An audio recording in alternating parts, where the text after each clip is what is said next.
Ini prosedur penangkapan yang sesuai dengan KUHP nih harusnya seperti apa mekanismenya? Si pencuri ini diketahui banyak orang-orang katakanlah orang-orang kuat yang mereka kenal, decking lah gitu kan. Kalau bahasa kita orang Medan ya kan Bang. Jadi si korban ini mau melaporkan, takut malah nanti berbalik kasus. Si A ini bisa saja dilindungi dan malah berbalik kasusnya. Si yang melakukan pelaporan ini malah dianggap melakukan pencemaran nama baik dan lain sebagainya. Tapi kalau kita berada di desa, rumah kita berdekatan dengan tanah warga ya, atau masyarakat setempat juga, yang di sebelahnya itu adalah merupakan pohon-pohon tahunan seperti durian itu. Nah, jika pohon tersebut menumbangi rumah kita atau tumbang dan menjatuhi rumah kita, apakah kita juga bisa melakukan permohonan ganti rugi?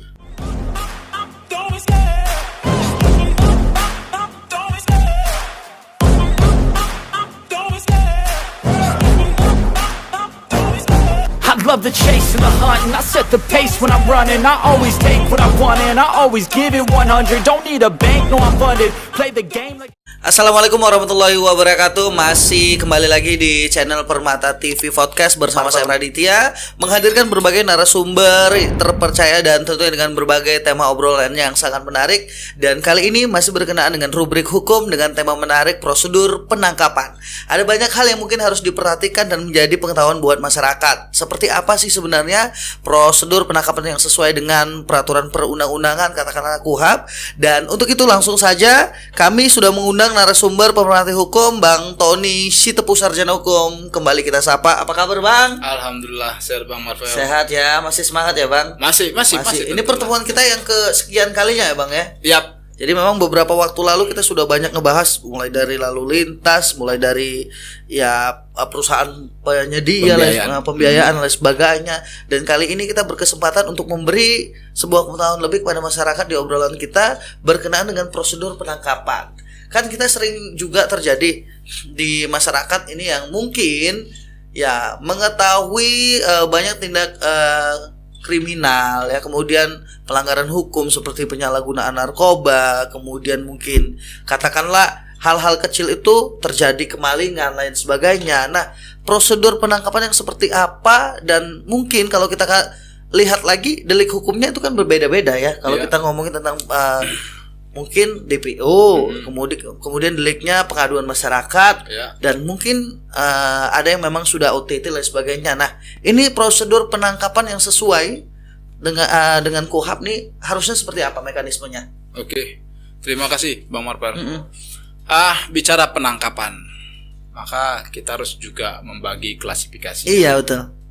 Jadi pada umumnya kalau kejadian itu katakanlah tertangkap mata, misalnya katakan ada aparat patroli, ternyata tiba-tiba ada jambret, dikejar, ditangkap, maka itu tidak menggunakan katakan tadi seperti yang Abang bilang, persyaratan penangkapan itu bagaimana, itu tidak berlaku. Tidak berlaku, surat tugas dan sebagainya tidak ya. Karena memang sifatnya dia sudah urgensi. Nah, namun ada dia hal-hal yang diatur oleh KUHP tentang bagaimana proses penangkapan. Misalnya begini, misalnya terjadi sebuah kasus pembunuhan. Betul. Setelah dilidik ternyata katakanlah menuju pada suspek A misalnya. Nah, namun dimungkinkan karena kurangnya alat bukti atau kurangnya petunjuk, kan begitu kan. Tapi kan polisi punya hak untuk memanggil atas kecurigaannya. Iya. Nah, maka praduga tak bersalah masih. Iya, tentu. Maka dibuatlah surat. Nah, mungkin awal saksi dalam bentuk saksi kan begitu. Itu awalnya. Dari surat itu kita datang. Setelah diperiksa, ketika mungkin teman-teman polisi meyakini, ini ketika meyakini bahwasannya memang si A ini, kan begitu kan. Maka ada langkah-langkah. Misalnya kasus pembunuhan tadi mungkin membunuhnya dengan pisau. Iya. Katakanlah dia ada merampok uang si korban. Maka kan akan ada nanti kelanjutannya. Misalnya, di mana pisaunya? Di mana hasil rampokanmu? mana baju yang kamu pakai, celana yang kamu pakai, apa segala macam. Nah, ketika proses itu berjalan ke sana, maka teman-teman kepolisian juga harus menyiapkan yang namanya surat-surat penyitaan, surat-surat penggeledahan. Kalau memang barang itu di dalam rumah, ya itu harus disiapkan surat-surat itu. Itulah salah satu tahapan proses penangkapan. Nah, dan ingat, kalaulah misalnya penangkapan itu dilakukan di rumah, maka teman-teman kepolisian ini wajib melibatkan, diharuskan melibatkan, katakan kepala lingkungannya, atau masyarakat desa terdekat atau masyarakat setempat, ya. Harus dilibatkan dalam proses itu. Kenapa? Karena itu sudah diatur oleh KUHP. Seperti itu dia Bang Marvel. Itu prosedur penangkapan yang sesuai dengan KUHP ya. Tapi kita membahas tadi sedikit, saya kutip Abang tadi sedikit menyinggung kalau OTT katakanlah diteriakin maling dan sebagainya, dan kebetulan ada petugas yang sedang melintas dan langsung ditangkap ya. Tapi jika terjadinya tidak ada petugas yang sedang melintas, tapi kita mengetahui ya seseorang itu sudah melakukan tindak kriminal dengan mencuri, ya misal ayam hasil kebun lain sebagainya, ya, dan kita melihat, kita mengejar. Nah, hal apa yang mungkin harus diperhatikan oleh si korban untuk dapat menjadikan ini menjadi delik kasus perkara ini bisa dilaporkan ke kepolisian? Jika kita pengejaran tuh tidak ada saksi mata lain sebagainya, dan barang buktinya juga sudah tidak terbawa lagi karena si pencuri tadi saling ketakutannya dia langsung melarikan diri. Nah, kan gini dia Bang. Ini kan kasus siapapun ketika dia merasa dirugikan karena sesuatu hal, maka dia punya hak untuk membuat laporan. Misalnya warung si A itu kebobolan, dia nggak tahu siapa malingnya, tapi dia selayaknya membuat laporan. Jangan berpikir yang macam-macam, buat aja dulu laporan. Nah, dibuat laporan. Nanti dari laporan itu akan dikembangkan. Misalnya, contoh, apakah ada CCTV? Oh, nggak ada. Apakah ada yang dicurigain? Oh, nggak ada. Dan segala macam. Nah, tapi saran saya tetap buat laporan. Nah, ketika misalnya tadi berbahasa malingnya lihat, tapi keburu kabur, nggak ketangkap. Misalnya, tapi kita tahu dia malingnya. Ya, nah maka buat dulu laporan. Nah, tadi kan ditanya tadi di awal, kira-kira ada yang dicurigai, ada yang apa? Informasi itu penting buat kepolisian. Bahwasanya kami yang mengejar mereka nih yakin bahwasanya pelakunya si A. Orang kami tahu, kami saling kenal, gitu. Ya, itu harus disampaikan. Jadi biar teman-teman kepolisian itu bisa mengembangkan perkara ini. Ya, kalau misalnya maaf nih, yang ngejar 5 orang, 10 orang dan meyakinin memang si A itu pelakunya, itu akan lebih mudah ditangkap. Lebih mudah. Ini kan kita bicara kalau tidak ada saksi mata lain, hanya si korban yang mengalami kerugian yang melihat. Nah, itu tadi kan. Oke. Nah, nanti biasanya begini dia. Ini contoh misalnya. Antara korban sama pelaku, yang lain tidak melihat. Maka hal yang dimungkinkan adalah si pelaku memiliki alibi tidak. Bang Marper buat laporan. Ya. Rumahku dimalingin. Ya. Aku sempat berhadapan dengan si maling. Ya. Namanya si A. Ya, betul. Tapi aku nggak punya saksi. Kan begitu. Dah, laporkan saja dulu. Nanti si A itu akan dipanggil mereka. Nah, si A akan ditanya-tanya, ada beberapa pertanyaan yang akan disampaikan oleh pihak penyidik, dan pastinya kalau si A itu punya alibi yang bisa menjelaskannya bahwasanya itu bukan aku, maka itu adalah kesempatan untuk dia. Tapi nggak mungkin Bang, nggak mungkin. Kalau memang dia pelakunya, dengan sendirinya Bang, dia pasti mengakui. Karena dia nggak punya alibi untuk mengatakan aku bukan pelakunya. Sudah hadapan-hadapan sama Abang. Iya, tapi kan saksi matanya kita. Nggak perlu begitu Bang. Nggak perlu. Kenapa nggak bilang nggak perlu? Logikanya begini Bang. Bagaimana mungkin Abang mengada-ngada, kecuali memang Abang sudah mau melanggar hukum ya? Iya. Kan begitu. Tapi pada umumnya, kalau memang kita berhadapan dengan orang itu, ya orang itu yang akan kita sebutkan. Nggak akan coba yang lain. Nah, kalau orang itu merasa tidak melakukan, dia kan pasti punya alibi. Misalnya, Saya dituduhkan katakanlah masuk ke rumah abang pukul 1 malam. Iya. Saya punya alibi istri saya. Kata si A tadi, aku tidur sama istriku jam 1 malam. Aku katakanlah mungkin aku masih kerja di tempat aku bekerja jam 1 malam. Dia punya alibi. Nah, alibi itulah yang akan mematahkan keadaan itu. Iya. Nah, tapi kalau dia nggak punya alibi, ya udah jelas lah, Bang. Nah, itulah dasar-dasar standarnya yang bisa saya sampaikan. Iya. Itu juga jadi pengetahuan juga buat masyarakat, dan ini memang kasus-kasus kecil tapi sering terjadi, dan mungkin kerap sekali tidak mendapatkan perhatian hukum karena mungkin si korban tidak melaporkan, proses pelaporan tadi yang mungkin masyarakat memikirkannya ini ribet lain sebagainya, dan ada juga masyarakat yang malah takutnya artinya misal si pencuri ini diketahui banyak orang-orang katakanlah orang-orang kuat yang mereka kenal, decking lah, gitu kan. Kalau bahasa kita orang Medan ya kan, Bang. Jadi si korban ini mau melaporkan, takut malah nanti berbalik kasus. Si A ini bisa saja dilindungi dan malah berbalik kasusnya si yang melakukan pelaporan ini malah dianggap melakukan pencemaran nama baik dan lain sebagainya. Ini dalam konteks kasus yang bagaimana nih, Bang? Kasusnya masih pencurian aja, Bang. Kebanyakan kan gitu memang.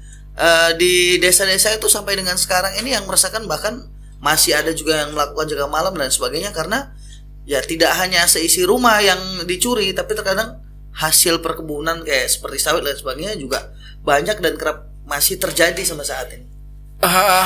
Biasanya mustahil seseorang yang disangkakan itu, apalagi jelas kita melihat yang masuk ke kebun kita, yang mencuri di rumah kita tuh adalah si A, lalu kita buat aduan, malah si A buat aduan balik. Itu sangat-sangat mustahil.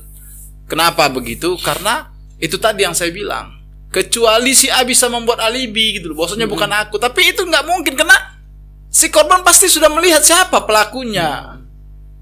Kecuali bertopeng, kita nggak tahu. Tapi kok hadap-hadapan begini? Dan pada umumnya, Bang, malah kalau sudah hadap-hadapan biasanya pelaku tuh lebih ganas. Oh iya. Ketimbang nanti namaku tersebut, betul. Ya mungkin dibantai, kan begitu betul, dia. Betul.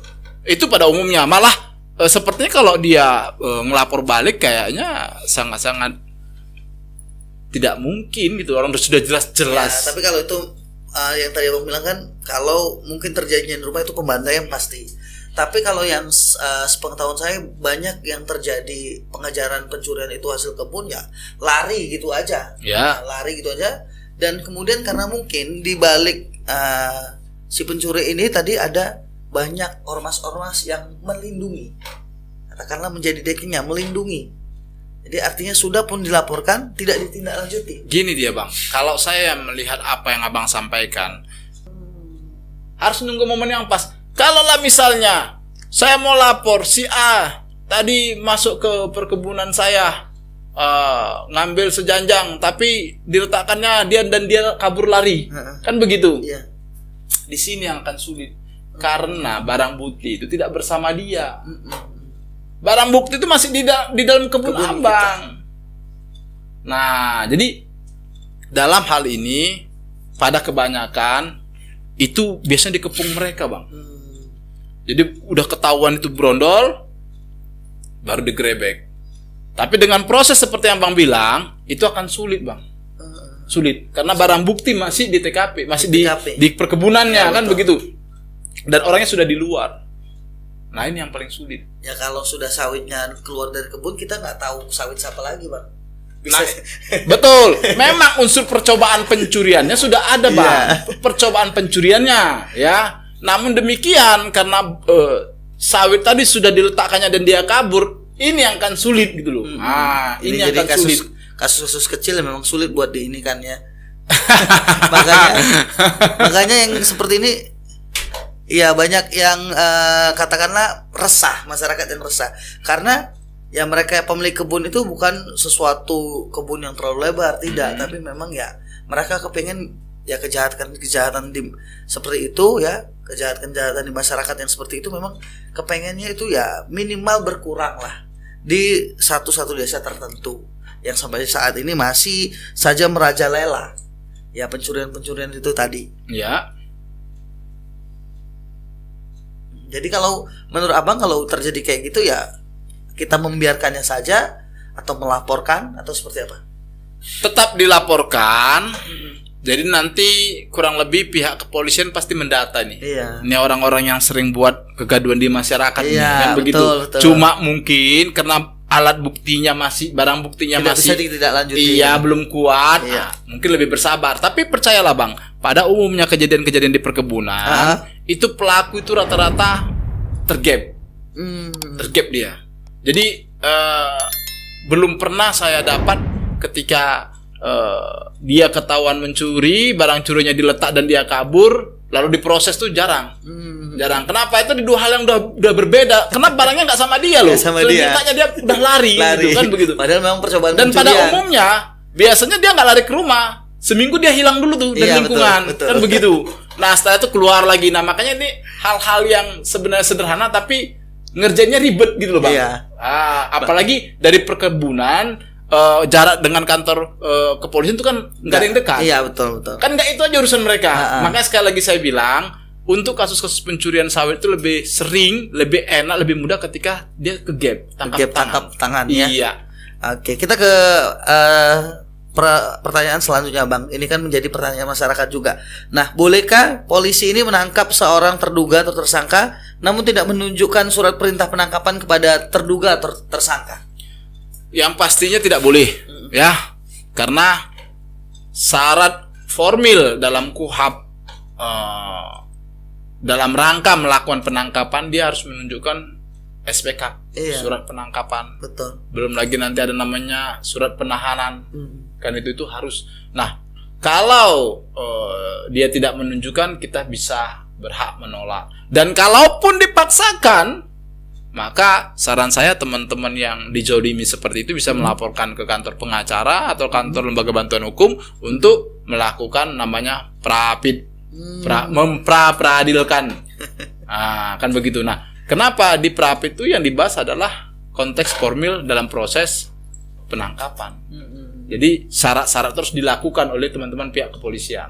Jadi artinya memang tersangka atau terduga yang bersalah ini bisa mendapatkan ya bantuan hukum ya. Yap. Nanti diperbolehkan ya. Bisa. Nah, kalau kita bicara tentang prosedur, caranya untuk mendapatkan bantuan hukum itu kan nggak banyak juga masyarakat yang tahu. Gini dia, artinya kan ini bicara relasi. Iya.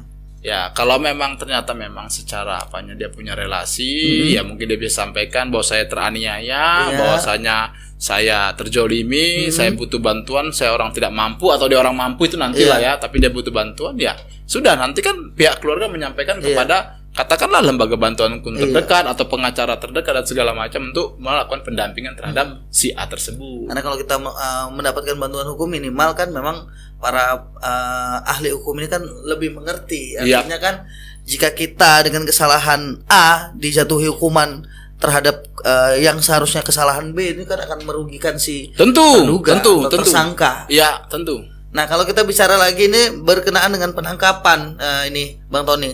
Nah, penangkapan seorang terduga atau tersangka di dalam rumah maupun di sebelah rumah ya. Ini kalau terjadi misalnya pengejaran dari pihak polisi. Ada maling atau DPO lah katakan udah tersangka di rumah. Ya, jadi begitu melakukan pengejaran, tersangka tadi berlari ke rumah warga setempat dan ternyata pada proses penangkapannya polisi melakukan banyak katakanlah kerusakan-kerusakan di rumah si A, si B, kaca jendela pecah dan sebagainya. Apakah rumah tetangga ini yang mengalami kerusakan bisa melakukan permohonan kepada pihak berwajib untuk mendapatkan ganti rugi? Oh, tentu bisa lah. Ya kan banyak yang terjadi kan. Oh, ada penangkapan. Kita yang tidak tahu apa-apa rumah jadi korban. Bang Marvel, ketika seseorang berjalan di jalan raya, tiba-tiba ada pohon tumbang, pohon besar tumbang menimpa, katakan tidak meninggal dunia, tapi mengalami kerusakan. Beliau saja, si A ini saja bisa melakukan komplain atau mengajukan gugatan ke pemerintah daerah. Kenapa? Karena pengelolaan pohon-pohon itu kan dilakukan oleh dinas pertamanan, pemerintah daerah. Nah, kebayang dalam yang abang sampaikan, aparat keamanan menangkap si A, yang mana si A masuk ke rumah si B. Jadi katakanlah ada yang rusak, ada yang pecah rumah si B. Bisakah si B komplain? Oh bisa. Jadi artinya bisa melakukan permohonan ganti rugi kepada pihak berwajib. Ya? Iya, buatkan suratnya kan melalui mungkin nanti Keplingnya juga nanti sebagai saksinya kan gitu. Buat suratnya, kirim ke pihak kepolisian, misalnya Kapolresnya kah atau Poldanya, dibuat kirim. Ini artinya pada saat kita yang tidak berkaitan dengan tersangka dan rumah kita itu menjadi korban dari proses penangkapan itu sendiri dan mengalami kerusakan, kita bisa melakukan permohonan ganti rugi. Bisa. Dan maaf juga Bang Marvel, bahwasanya pun itu nggak perlu diminta pun. Kayaknya kebanyakan kasus pihak kepolisian sudah tahu itu harus mengganti gitu loh. Iya. Walau maaf ini, katakan tadi kacanya itu udah dengan sendirinya. Ya tanpa dilakukan permohonan sudah. Iya, karena mereka sudah sadar bahwasanya pasukan mereka lah atau tim mereka lah yang melakukan itu memang pada umumnya langsung respect. Ya, ini kalau kita bicara tadi pohon-pohon yang menjadi pohon-pohon yang tumbang ke rumah warga dan pohon tersebut mungkin masih di areal pemerintah dan tanggung jawab pemerintah yang ada di badan jalan kebanyakannya. Tapi kalau kita berada di desa, rumah kita berdekatan dengan tanah warga ya atau masyarakat setempat juga yang di sebelahnya itu adalah merupakan pohon-pohon tahunan seperti durian itu. Nah, jika pohon tersebut menumbangi rumah kita atau tumbang dan menjatuhi rumah kita, apakah kita juga bisa melakukan permohonan ganti rugi? Nah, karena kebanyakan ada juga yang berkata seperti ini, kan lebih dulu pohon saya daripada rumah yang berdiri di situ. Ini ada bahasa seperti itu. Kita harus pisahkan gini. Tumbangnya pohon itu dikarenakan apa? Angin, katakan. Angin, kan begitu. Yang kedua, posisi pohon itu apakah di dalam area rumah kita atau di luar area rumah kita? Iya, di luar udah pasti. Di luar berarti di pinggir jalannya. Berdekatan ya. Iya. Nah, kalau pada umumnya kita ngambil yang paling simpel itu begini, Bang. Kalau sudah di area rumah kita, maka itu pohon kita. Dan dengan sendirinya itu. Iya. Ya. Dalam surat luas tanah kita 10 kali 10. Iya. Ternyata ada satu pohon kelapa. Itu udah pohon kita. Namun ternyata ada pohon di depan rumah kita, cuma nggak masuk dalam area wilayah rumah kita secara hukumnya. Pertanyaannya, pohon ini dinikmatin oleh siapa? Dinikmati oleh si pemilik tanah, bukan pemilik kan. Nah, artinya kan dia merasa itu punya dia. Iya. Maka ketika terjadi apa-apa dengan kondisi seperti itu, yang pertama yang harus diperhatikan, karena ini tingkatnya desa, ya tanyakan ke desa bagaimana mereka dalam menjaga, katakanlah wilayah perdesaan mereka. Kan biasanya pada umumnya kalau di kota, pohon-pohon yang sudah besar itu kan sudah ada umurnya, itu nanti ditebangi. Karena itu kalau saya tidak salah, dan ini memang tidak jauh dari tempat tinggal ya, sudah sampai ada pengaduan ke Kepling setempat bahwasanya si pemilik rumah melakukan permohonan bahwa pohon yang ada di samping rumah itu dimohonkan untuk ditumbang, karena kalau sudah angin kencang usia pohon itu sudah cukup tua, pohon durian. Nah, namun si pemilik tanah malah mengatakan itu tadi yang saya katakan, lebih dulu berdiri pohonnya daripada rumah, makanya dia tidak mau menumbang. Nah, jadi gini dia, kalau hal-hal seperti itu, apalagi sudah dia meyakinkan bahwasanya itu punya dia, dan sudah diingatkan bahwasanya ini sudah rawan, nanti terjadi apa-apa, nanti kena nimpa ke orang lain, dan dia tidak mau peduli, saran saya ambil jalur hukum. Ketika pohon itu tumbang dan menimpa kediaman yang bersangkutan ya, tetangganya. Kenapa? Karena di awal sudah diingatkan loh. Betul. Beda dia kalau belum ada peringatan. Ini kan sudah diingatkan, pohonmu sudah besar, sudah tinggi, tolong nanti angin kencang, ini musim hujan, nanti nimpa. Yang punya pohon berkeras. Lebih dulu pohon saya berdirinya kan gitu itu. kan. Ini bisa dibawa jalur hukum. Oh, bisa ya. Jadi ini jadi ilmu pengetahuan juga buat masyarakat, khususnya di masyarakat tempat saya tinggal ya, bisa jadi pengetahuan. Sebentar Bang Marvel. Maksudnya bisa dibawa jalur hukum ketika pohon itu tumbang. Dia tidak mau ganti rugi. Gitu. Beda lah kalau dia ganti rugi kan gitu. Ya, itu kalau dia tidak mau ganti rugi bisa dibawa ke jalur hukum. Iya. Jadi ini menjadi pengalaman juga buat kita semua, dan tentunya menjadi pengetahuan juga untuk masyarakat bahwa banyak sekali proses-proses yang bisa ke prosedur hukum jika memang semua alat bukti itu tercukupi. Tentu. Okay. Jadi Bang, pesannya Bang untuk para penonton channel kita, khususnya untuk berkenaan dengan pengaduan tindak kriminal, atau mungkin barangkali masyarakat yang melihat langsung ya ada DPO atau ada tersangka terduga yang masih dalam proses pengejaran, ini apa sih yang sebenarnya harus dilakukan oleh masyarakat, terkhusus mungkin buat pihak keluarga sendiri, karena kebanyakan juga Bang ada ya pihak keluarga yang menutupi kesalahan keluarganya, padahal memang kita sudah mengetahui keluarga kita itu adalah tersangka atau terduga. Oke, yang jelas begini, karena kita bicara tentang prosedur penangkapan, perhatikan ketika teman-teman kepolisian melakukan penangkapan, katakanlah di lingkunganmu, mungkin kamu bukan kepala lingkungan, jadi mungkin kamu juga nggak punya hak, tapi setidaknya kalau memang kamu bagian dari keluarga yang akan disangkakan, coba tanyakan surat-suratnya, surat tugasnya, atas nama siapa saja.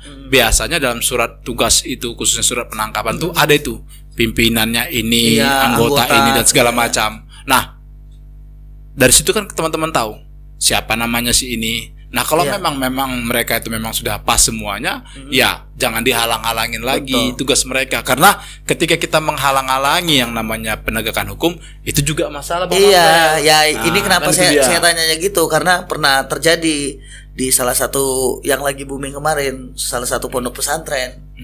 Ya, si anaknya disembunyikan oleh orang tuanya pada proses penangkapan sekian banyak personil polisi yang harus dikerahkan untuk mencari si terduga tadi. Gini dia Bang, kalimat penangkapan itu, apa namanya tadi Abang bilang? Disembunyikan apa? Disembunyikan ya. Kalimat disembunyikan atau sejenisnya Abang sampaikan tadi itu kan bahasa media. Betul. Artinya kalau teman-teman aparat kepolisian secara institusi sudah meyakini dia menghalang-halangi, maka orang-orang yang menghalangi proses penegakan hukum bisa dipidana ya. Ingat. Nah, cuma dalam kasus yang Abang bilang, itu kan media yang mengatakan menghalang-halangi. Kan bukan pihak kepolisian. Makanya jangan sampai kita campur adukkan gitu loh. Terkadang supaya ini masakan menjadi enak, bumbunya pasti lebih diracik lebih bagus. Nah, supaya masyarakat tertarik untuk menonton, membaca ya. Kan. Nah, makanya tolong juga dipisah. Ketika media mengatakan seperti itu, ya itu nggak ada masalah itu supaya pembaca lebih antusias. Cuman kan dari pihak kepolisian tidak merasa bahwasanya si orang tua menghalang-halangi, malah terjadi sebuah obrolan, negosiasi kan seperti itu. Makanya dalam hal itu jelas sudah berbeda ya dari apa yang kita bahas sebelumnya. Tapi kalau memang yang terjadi itu adalah benar-benar menyembunyikan, itu si keluarga yang berusaha menutup-nutupi di mana tersangka itu bisa dikasuskan. Bisa dipidanakan. Sebaat ya. Terima kasih Bang udah ngobrol banyak berkenaan dengan pelanggaran hukum, terutama berkenaan dengan prosedur penangkapan yang sesuai dengan KUHAP. Ini menjadi pembelajaran buat saya pribadi dan tentunya ya untuk seluruh penonton pemirsa Permata TV. Mudah-mudahan ini jadi ilmu pengetahuan pada saat mungkin ini terjadi pada diri kita, ya mudah-mudahan tidak ya, tapi terjadi pada keluarga atau terjadi pada orang-orang di sekeliling kita. Setidaknya kita sudah tahu bagaimana prosedur yang benar sesuai dengan KUHAP untuk masalah prosedur penangkapan. Thank you Bang. Ya mudah-mudahan lain waktu kita bisa ketemu lagi di Permata TV. Makasih banget untuk pemaparan pengetahuan hukum yang sangat luar biasa. Makasih sekali lagi untuk Bang Tony Sitepu Sarjana Hukum. Sampai jumpa di channel Permata TV. Jangan lupa subscribe dan komen, dan jangan lupa like juga. Jangan lupa klik juga tombol lonceng kita agar nggak ketinggalan video-video menarik di Permata TV Podcast. Marvel Raditya bersama narasumber Bang Tony Sitepu Sarjana Hukum pamit dulu. Wassalamualaikum warahmatullahi wabarakatuh. See you. Dadah. Bye bye. Assalamualaikum.